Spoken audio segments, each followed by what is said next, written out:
ରାମ ନାରାୟଣ ରାମ। ଆମେ ବୁଝିବା ଉଚିତ ଯେ ଆମେ କାହିଁକି ଆସିଛୁ, କେଉଁଠି ଯିବୁ, ଆମର କର୍ତ୍ତବ୍ୟ କ'ଣ। ଏହାର ସମାଧାନ ମିଳିଗଲେ ସବୁ କିଛି ସହଜ ହୋଇଯାଏ। ମୂର୍ତ୍ତି ପୂଜା କରିବୁ, ଏହା କରିବୁ, ସେହି କରିବୁ, ଏହି ସବୁ କହି କେବଳ ହଙ୍ଗାମା ସୃଷ୍ଟି କରାଯାଇପାରେ।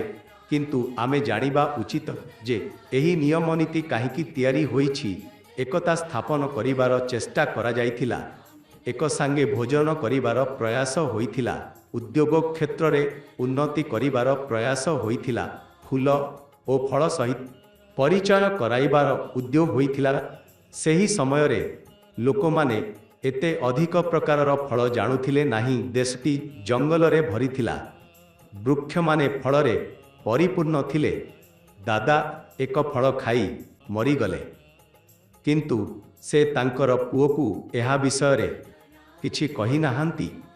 ଏବେ ପୁଅ ଏହା ଭାବୁଥିଲା ଯେ କେଉଁ ବୃକ୍ଷର ଫଳ ଖାଇବା ଦ୍ୱାରା ତାଙ୍କ ପିତାଙ୍କର ମୃତ୍ୟୁ ଘଟିଲା।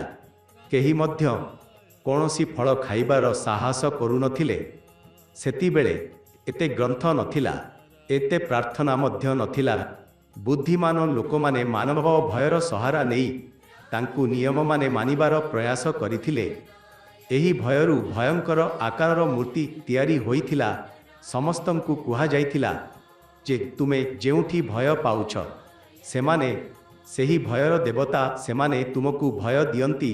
ସେଥିପାଇଁ ସେମାନଙ୍କୁ ସନ୍ତୁଷ୍ଟ ରଖିବା ଆବଶ୍ୟକ। ତୁମେମାନେ ଘରକୁ ଯାଅ ଏବଂ ଏକ ସାଙ୍ଗେ ରୁହ। ଏହି କାମଗୁଡ଼ିକ ପାପ ଅଟେ, ଏହିମାନେ କରିବା ଉଚିତ ନୁହେଁ। ଏହି ଦେବତାଙ୍କୁ ଏହି ଫଳ ଅର୍ପଣ କର, କାରଣ ସେମାନେ ଏହି ଫଳ ଭଲ ପାଆନ୍ତି। ଏହାପରେ ଲୋକମାନେ ଫଳ ଖାଇବା ଶିଖିଲେ। ଭିନ୍ନ ଭିନ୍ନ ଦେବତାଙ୍କୁ ଭିନ୍ନ ଭିନ୍ନ ଫଳ ଦିଆଯାଇ ପାରୁଥିଲା। ଏହି ପ୍ରକ୍ରିୟା ଦ୍ୱାରା ଫଳ ବଜାରରେ ବିକ୍ରୟ ହେବା ଆରମ୍ଭ ହେଲା। ଘଳି ଘଳି ମୂର୍ତ୍ତିମାନଙ୍କ ଆକାର ଏବଂ ରୂପ ଶାନ୍ତ ହେଉଥିଲା। ସେହି ସମୟରେ ଏହା ସେମାନଙ୍କର ଏକ ସ୍ୱପ୍ନ ଥିଲା କି ଏକ ତିଆରି କରାଯାଇଥିବା ଏକ କାହାଣୀ ଥିଲା, ଏହା ଜଣା ନଥିଲା। କିନ୍ତୁ ଲୋକମାନେ ଏକ ସାଙ୍ଗେ ମିଶିବା ଏବଂ ଏକ ସ୍ଥାନରେ ଯାଇ ହାତ ଯୋଡ଼ିବା ଶିଖିବାର ଆବଶ୍ୟକତା ଅନୁଭବ କଲେ। ଏହି ପ୍ରକ୍ରିୟା ଦ୍ୱାରା ଲୋକମାନେ ହସ୍ତମେଳନ କରିବା, ତାଲି ବଜାଇବା ଏବଂ ଏକତା ପ୍ରଦର୍ଶନ କରିବା ଶିଖିଲେ। ସେମାନଙ୍କୁ ଏହି ମଧ୍ୟ କୁହାଯାଇଥିଲା ଯେ କେବଳ ଉପଯୁକ୍ତ ସମୟରେ ତାଲି ବଜାଅ, କିନ୍ତୁ କାମ ସମୟରେ ନୁହେଁ।